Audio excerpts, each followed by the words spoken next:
लगा के दिलवा तोड़नी जैमी ससुररिया गे। दिलवा लगा के दिलवा तोड़नी जैमी ससुररिया गे। मांझी के बेटा छोड़नी के छौड़ी मारे वो गोली पोपरिया में। मांझी के बेटा छोड़नी के छौड़ी मारते वो गोली पोपरिया में। दिलवा लगा के दिलवा तोड़नी जैमी ससुररिया गे। दिलवा लगा के दिलवा तोड़नी जैमी ससुररिया गे। मांझी के बेटा छोड़नी के छौड़ी मारते वो गोली पोपरिया में। मांझी के बेटा छोड़नी के छौड़ी मारते वो गोली पोपरिया में।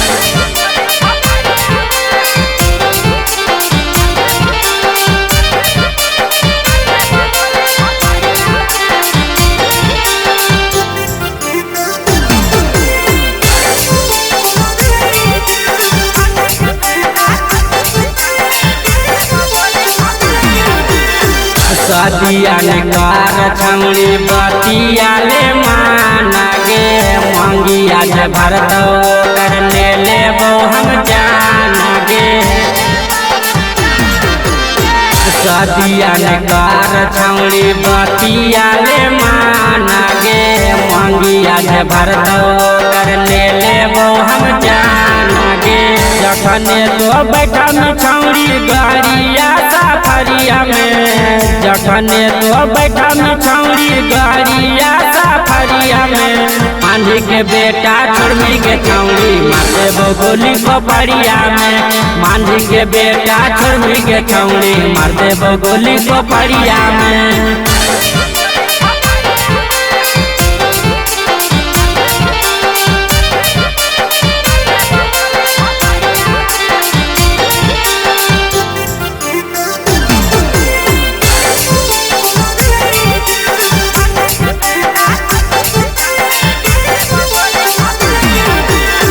रघुवीर 85 के हम तोरे पाया सागे।